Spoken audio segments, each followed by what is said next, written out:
पास जो है वो आपके पास गोनियोमीटर आपके पास आउटकम मैयर में आ सकता है। आपके पास जो है वो जो आपके पास ये स्टॉप वॉच होती है, ये आपके पास आउटकम मैयर को आइडेंटिफाई करने में हेल्प कर सकता है। जितने भी टूल्स हैं जिससे आउटकम मैयर आइडेंटिफाई होता हो, जैसे मेजरिंग टेप हो गया, कि आप स्वेलिंग कितनी आ रही है, वो तमाम चीजें आपके पास जो है वो आउटकम मेजरिंग टूल में आती हैं। इन तमाम आउटकम मेजर्स की आपके पास रिलायबिलिटी का पता होना चाहिए, वैलिडिटी का पता होना चाहिए और क्लिनिकल मीनिंगफुलनेस का पता होना चाहिए। ठीक है, किस क्लिनिकल मीनिंगफुलनेस का मतलब ये है कि वो किस पर्पस के लिए टिपिकली यूज हो रहे हैं और किस अंदाज में और किस तरह से आप उस टूल को इस्तेमाल कर सकते हैं, और क्लिनिकल में उसका फायदा क्या है, कौन कौन से स्पेसिफिक चीजों को वो आइडेंटिफाई कर सकता है। This is clinical meaningfulness. ठीक है, जहां तक बेटा रिलायबिलिटी की बात है और वैलिडिटी की बात है, तो बेटा हम कहते हैं जैसे कि डॉलर्स रिलायबल है। रिलायबल का मतलब बेटा ये है कि वो चीज जो हर दफा सेम रिजल्ट दे, वो चीज जो हर दफा सेम रिजल्ट दे उसको हम रिलायबल कहते हैं। और वैलिड हम उसको कहते हैं कि जिस मकसद के लिए वो चीज बनी हो, उस चीज को अचीव करे, वो वैलिड होता है, ये उसकी वैलिडिटी होती है। तो अक्सर लोग बेटा रिलायबिलिटी और रिलायबिलिटी वैलिडिटी को मिक्स कर देते हैं। जी बच्चे। रिलायबिलिटी में तो दोनों चीजें आ सकती हैं, अच्छाई भी बुराई भी। हाँ हाँ, अच्छाई और बुराई चीज दोनों चीज आ सकती हैं, लेकिन वैलिडिटी ये है कि जब भी वो चीज इस्तेमाल की जाए, उसका जो है ना वो जिस मकसद के लिए वो बनी है वो रिजल्ट अचीव हो, चाहे वो जल्दी हो चाहे वो लेट हो, लेकिन वो हो सही, दैट इज वैलिडिटी। ठीक है। रिलायबिलिटी ये है कि हर दफा सेम रिजल्ट आए, हर दफा सिमिलर रिजल्ट आए, उसको हम रिलायबल बोलेंगे। ठीक है। इसीलिए कहते हैं कि रिलायबल चीज वैलिड, जो वैलिड चीज रिलायबल हो सकती है, लेकिन रिलायबल चीज जो है वो वैलिड नहीं हो सकती।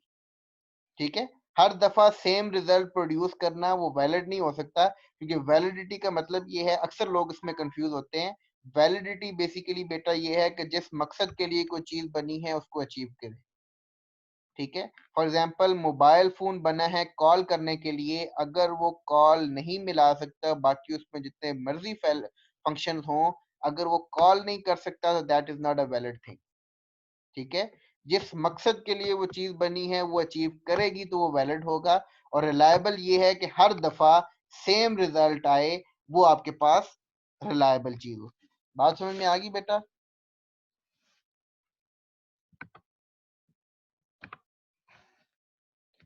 reliability and validity।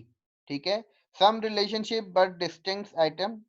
रिलायबल और वैलिडिटी का जो है वो बड़ा क्लोज रिलेशन है, लेकिन थोड़ी सी अलग चीजें हैं ये। ठीक है, मतलब आपको समझ आ गया होगा कि रिलायबल वो चीज है जो हर दफा सिमिलर रिजल्ट दे, और वैलिड वो चीज है जिस मकसद के लिए बनी है उस चीज को वो अचीव करे। Higher the reliability, the higher the maximum possible validity. जितनी अच्छी उसकी रिलायबिलिटी होगी, ठीक है, उतनी अच्छी उसकी पॉसिबल वैलिडिटी भी होनी चाहिए। ठीक है। Validity presupposes reliability. ठीक है। वैलिडिटी जो है वो उसको एज्यूम सपोज करवाती है पहले ही रिलायबिलिटी को, कि ये रिलायबल भी होगा। फॉर एग्जांपल एसएलआर है, स्ट्रेट लेग रेस टेस्ट है, this is reliable as well as valid test to identify the lumbar problem. ठीक है। किस तरह से वैलिड है, कि जब भी लंबर नर्व रूट इन्वॉल्वमेंट होगी तो एसएलआर पॉजिटिव आएगा। ठीक है। और कोई भी एसएलआर करवा ले, या पेशेंट खुद करे, या कोई भी बंदा, कोई भी लेमैन भी एसएलआर करे, तो वो पॉजिटिव आएगा। This is it's reliability. Validity और रिलायबिलिटी का दोनों होना जो है वो बहुत अच्छा है। कुछ चीजें हैं जो बाद में जाके मतलब वैलिड होती है। फॉर एग्जांपल अब इसमें भी बेटा जो है वो करेक्टरिस्टिक्स जो है वो एग्जिस्ट करते हैं। जैसे कुछ लोगों का बहुत सवेयर मसला होता है, तो 30 to 40 डिग्री के अंदर उसका एसएलआर पॉजिटिव आ जाता है। ठीक है। और कुछ लोगों का जाके जो है वो एंड रेंज में पॉजिटिव आता है। तो डिफरेंट कंडीशंस की डिफरेंट रिलायबिलिटीज हैं। ठीक है। अगर तो सवेयर नर्व रूट कंप्रेशन है तो 30 to 40 डिग्री पे जाके उसकी ऑटोमेटिकली एसएलआर पॉजिटिव आ जाएगी। ठीक है।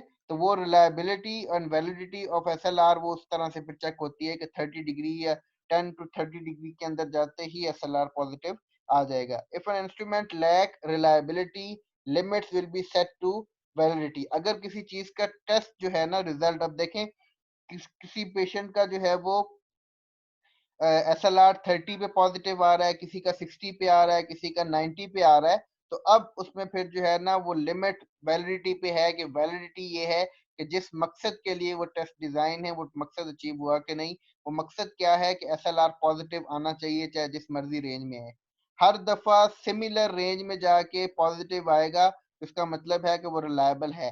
लेकिन SLR रिलायबल से ज्यादा वैलिड है क्योंकि वो बना ही, वो डिजाइन ही इस तरह हुआ है कि वो लंबर नर्व रूट कंप्रेशन को इवेलुएट करके बताए। ठीक हो गया।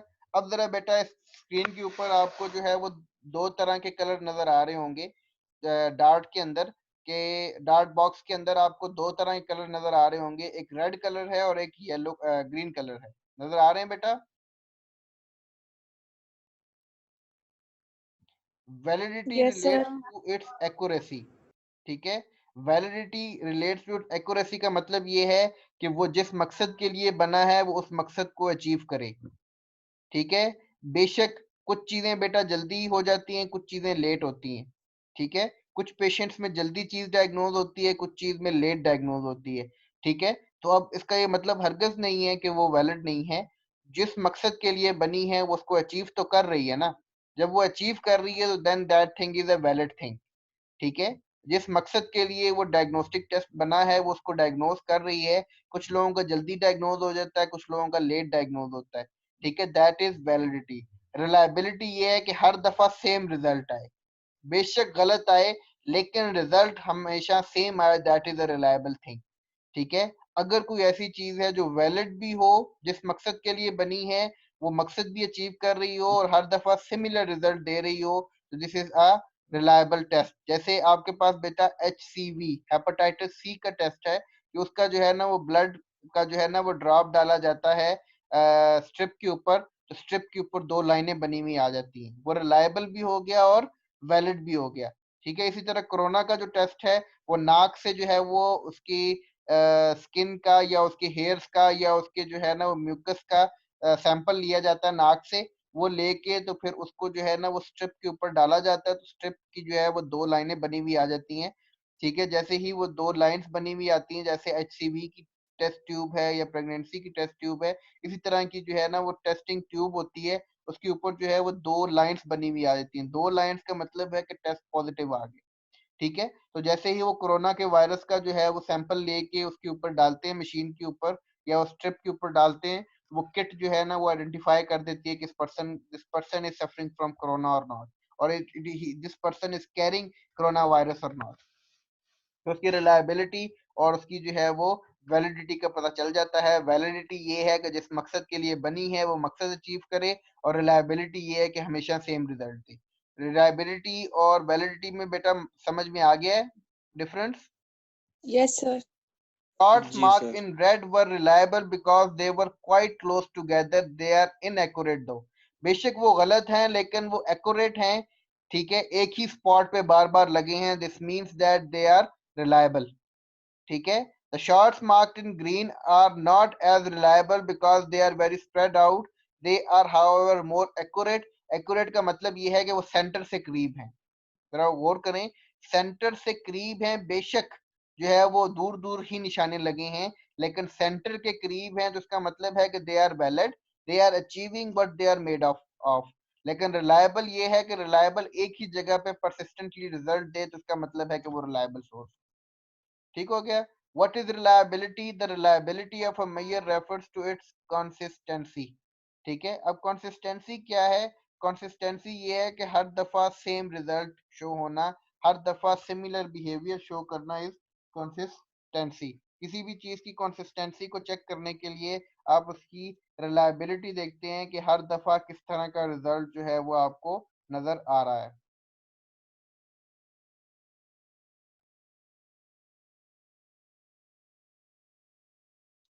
उसके साथ फिर बेटा if test is not reliable it is not really measuring anything. Reliability basically बेटा It is an agreement on measurement between raters or reproducibility of a test.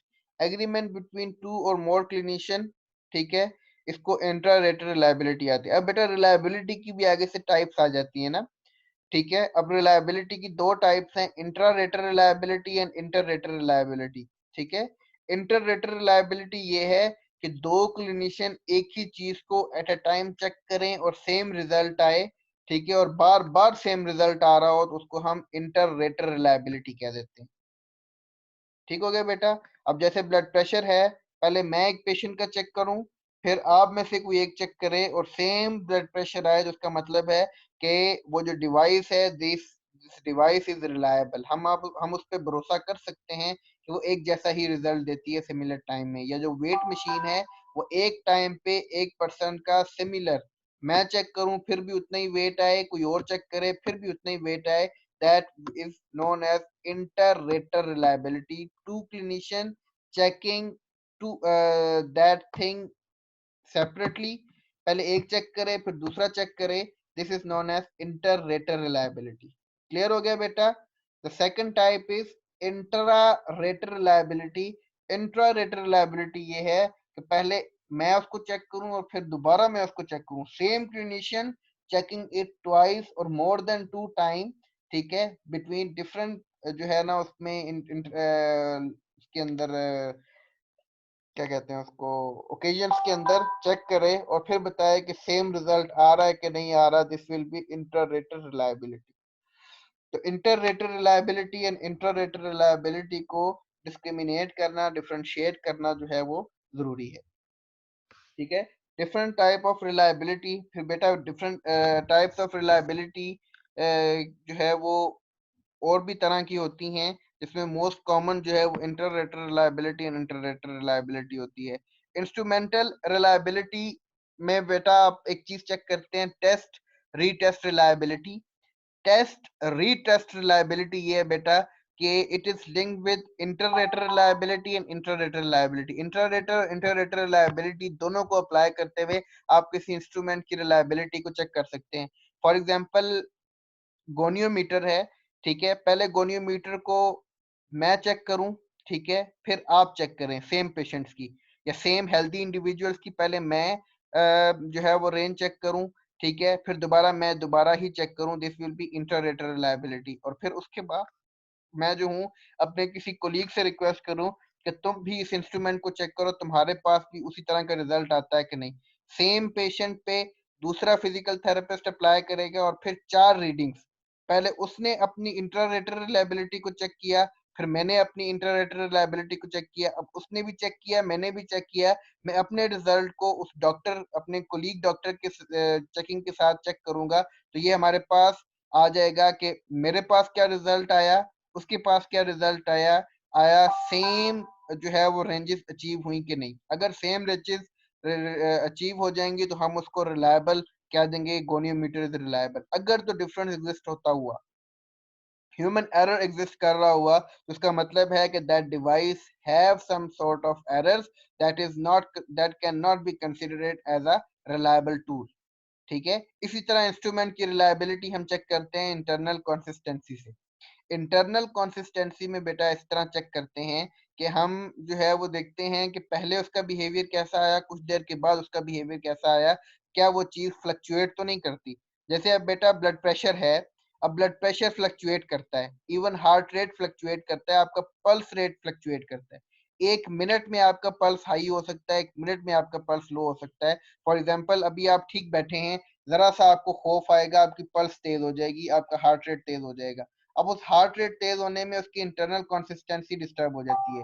फिर चेक किया जाता है कि आया जो डिफरेंस आ रहे हैं वो कोई इंटरनल कंसिस्टेंसी चेंज होने की वजह से तो नहीं हो रहा, या पेशेंट जो है वो फ्लक्चुएट तो नहीं कर रहा, उसका हार्ट रेट अप डाउन तो नहीं हो रहा, उसकी ब्रीदिंग रेट अप डाउन तो नहीं हो रहा, किसी चीज को, किसी फैक्टर को एक्सपोज होने की वजह से वो फ्लक्चुएशन की तरफ तो नहीं जाता, वो स्टिल रहता है कि नहीं। इस तरह आप किसी इंस्ट्रूमेंट की रिलायबिलिटी को चेक कर सकते हैं। Then comes the parallel form.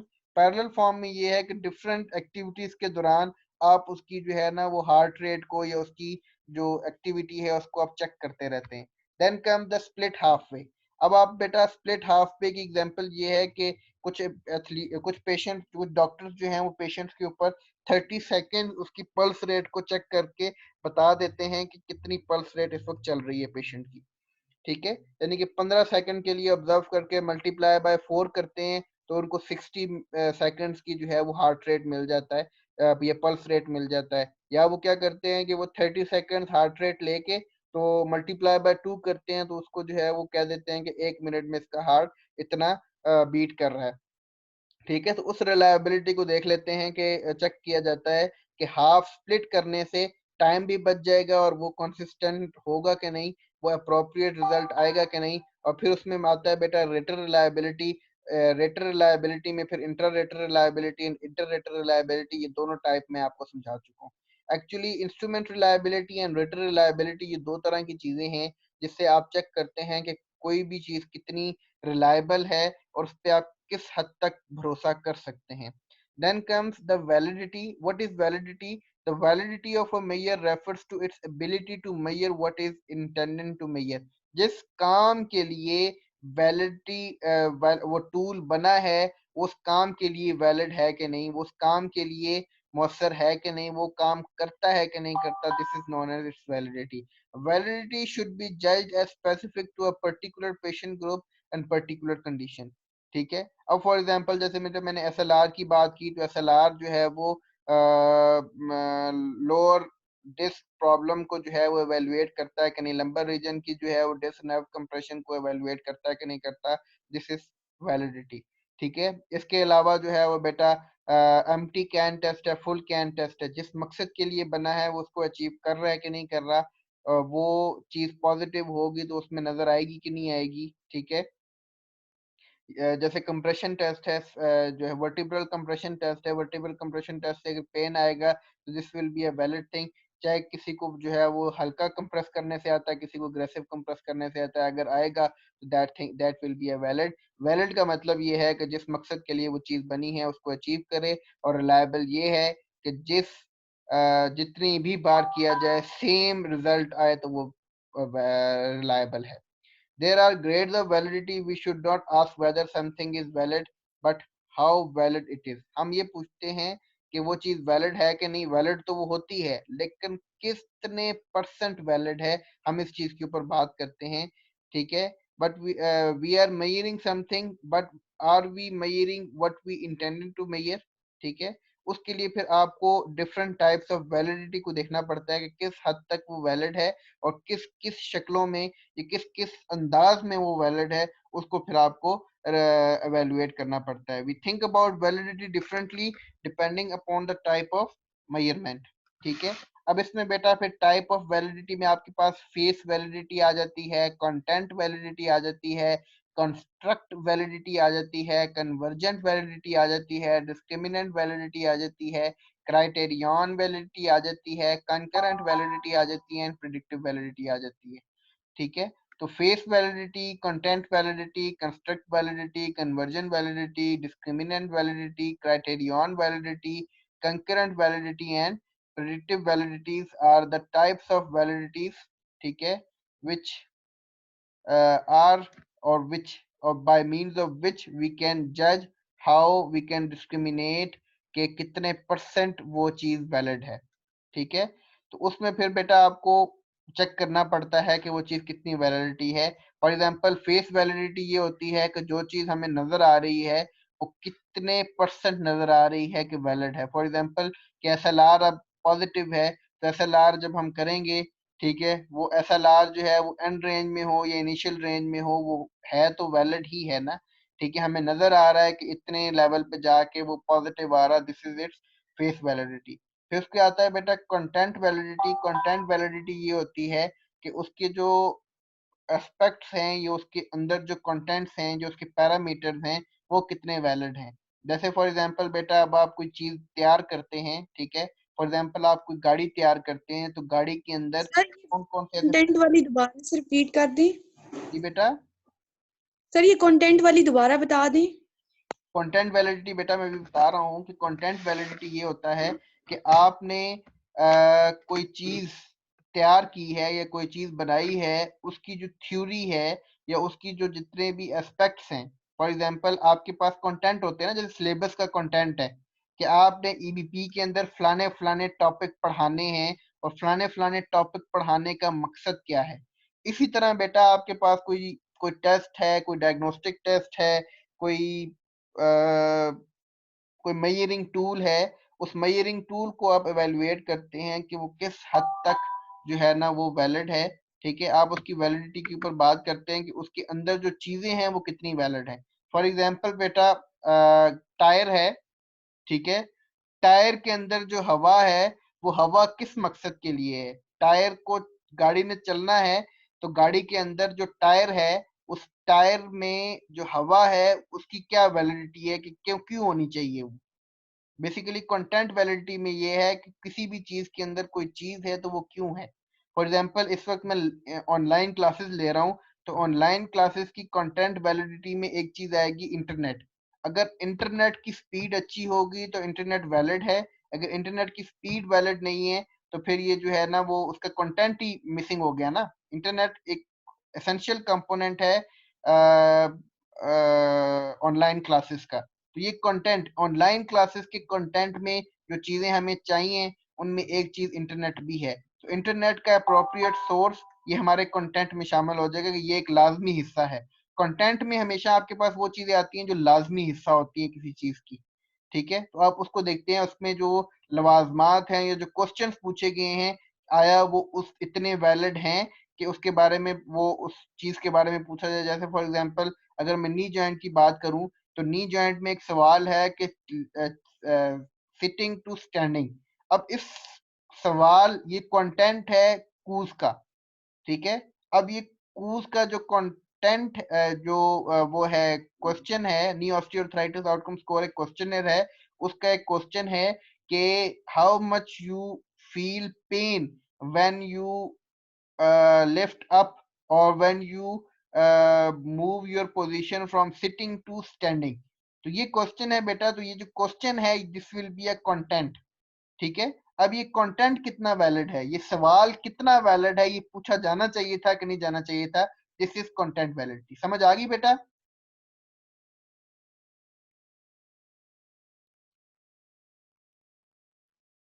उसके बाद फिर बेटा कंटेंट वैलिडिटी के बाद आता है कंस्ट्रक्ट वैलिडिटी।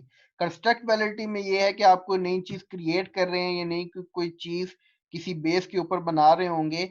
आप कोई गाड़ी बना रहे हैं, आप कोई मोबाइल बना रहे हैं, आप कोई सॉफ्टवेयर बना रहे हैं, या आप कोई डिवाइस बना रहे हैं, या आप कोई टेस्ट बना रहे हैं, या फिर आप कोई ट्रीटमेंट प्रोटोकॉल बना रहे हैं, वो कितने परसेंट वैलिड है, आप किस बुनियादों पर किस एविडेंस की बेस पर उस चीज को कंस्ट्रक्ट कर रहे हैं, that is your construct validity. ठीक है, कंटेंट वैलिडिटी ये है कि उसके अंदर कितनी चीजें हैं, कितने लवाजमात हैं, कितने ऑप्शंस हैं और वो कितने वैलिड हैं। जबकि कंस्ट्रक्ट वैलिडिटी ये है कि आप अगर किसी चीज को क्रिएट कर रहे हैं, उस चीज की क्रिएशन में वो कितने परसेंट वैलिड है, उसकी जो कंस्ट्रक्शन है वो वैलिड पॉइंट्स के ऊपर हो रही है। फॉर एग्जांपल आप एक हिप के ऊपर क्वेश्चनर बना रहे हैं, या आप जो है वो डिसेबिलिटी का क्वेश्चनर बना रहे हैं, तो डिसेबिलिटी क्वेश्चंस में कौन कौन सी चीजें पूछी जाएंगी, जो चीजें पूछी जाएंगी आया वो डिसेबिलिटी के अंदर हैं भी कि नहीं।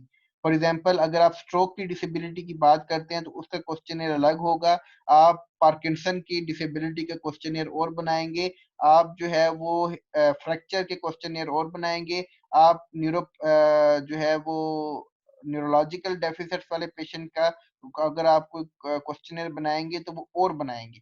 क्यों? क्योंकि उसके अंदर जो चीजें आप डालेंगे कंस्ट्रक्शन के अंदर, वो चीजें उस स्पेसिफिक कंडीशन के अंदर टिपिकली होनी चाहिए। अगर वो नहीं होंगी तो फिर आप उसको वैलिड डिक्लेयर नहीं कर सकते।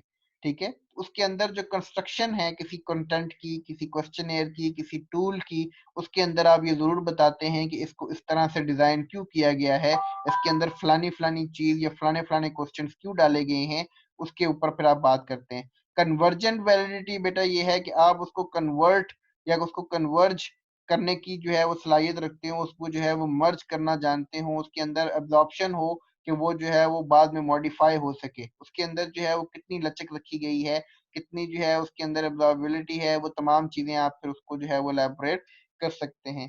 Then comes the discriminant validity. Discriminant validity ये है कि वो कितना जो है वो दूसरे सर कंस्ट्रक्ट वैलिडिटी दोबारा बता दें। कंस्ट्रक्ट वैलिडिटी बेटा ये है कि आप कोई चीज को कंस्ट्रक्ट कर रहे हैं, ठीक है, आप कोई क्वेश्चनियर बना रहे हैं, ठीक है। अब उस क्वेश्चनियर के अंदर आपने कुछ स्पेसिफिक सवाल डालने हैं बीच में, ठीक है।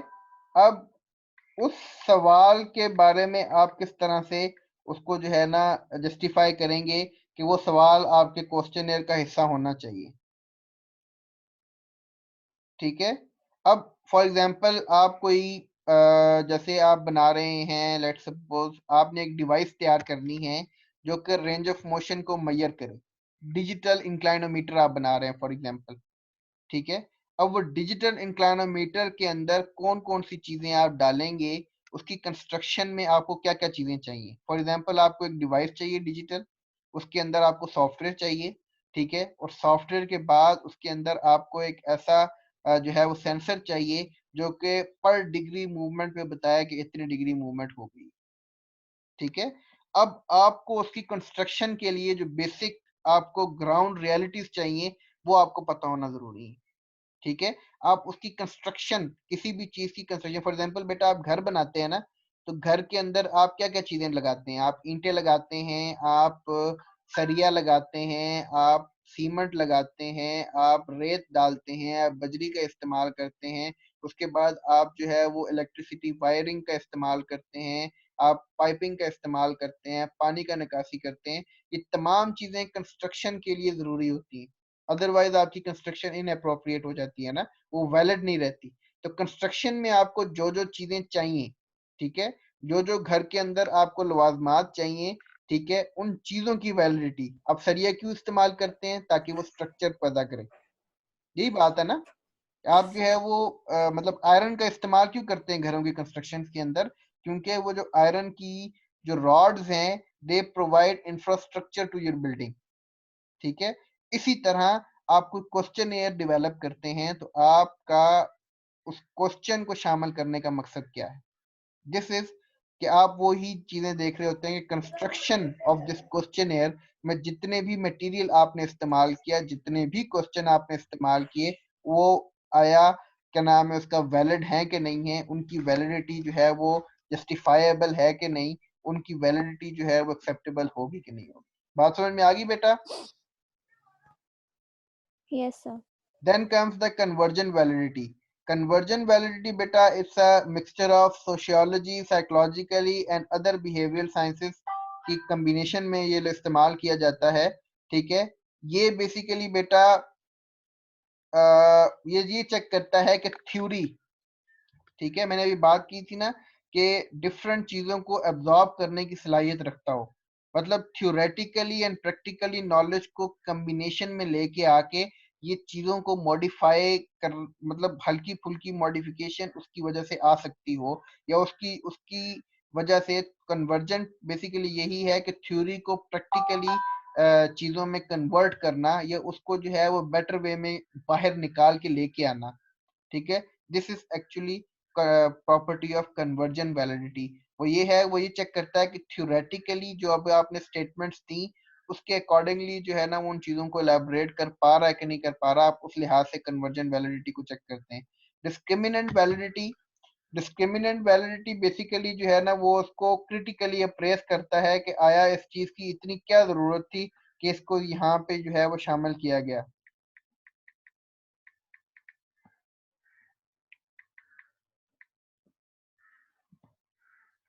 ठीक है। उसमें फिर बेटा आप ये चीजें देखते हैं कि आया ये चीज फॉर एग्जांपल कोई लिटरेचर था उसकी यहाँ पे जरूरत थी कि नहीं, इस मेजरमेंट को यूज करना या इस डिवाइस को यूज करना यहाँ पे कारआमद है कि नहीं। फॉर एग्जांपल बेटा अगर मैं गोनियोमीटर और इंक्लाइनोमीटर को आपस में कंपेयर करूं, ठीक है, रेंज ऑफ मोशन के लिए, तो डेफिनेटली गोनियोमीटर में मेरे पास एरर के चांसेस ज्यादा हैं as compared to the inclinometer. Bubble inclinometer में बेटा उसके सर्कल के अंदर 360 डिग्री सिस्टम के अंदर इंक होती है, वो इंक जितना मूव करती है उसको मेरे लिए मेजर करना आसान है, जबकि गोनियोमीटर के लिम्स होते हैं, ठीक है। अब लिम्स जब होते हैं तो उसमें जो है वो लिम्स हल्का सा भी मेरी उंगली की वजह से हिला, कपड़े की वजह से हिला, तो वो डिग्री मुतासर हो जाएगी, वो मतलब वो जो रेंज मैंने मेजर की वो डिस्टर्ब हो जाएगी। जब वो रेंज डिस्टर्ब होगी तो उसमें फिर जो है ना उसकी वैलिडिटी कंप्रोमाइज हो जाएगी। वो अप्रोप्रिएटली रेंज तो मेजर कर रहा है, मतलब वो रेंज ऑफ मोशन तो बता रहा है, लेकिन वो इतना अप्रोप्रिएट वैलिड नहीं है क्योंकि वो हिल जाता है। ठीक है, रेंज तो उसने मेजर कर दी लेकिन वो इतना रिलायबल नहीं होगा क्योंकि वो हिल जाता है। तो उसकी रिलायबिलिटी को अचीव करने के लिए फिर डिस्क्रिमिनेंट वैलिडिटी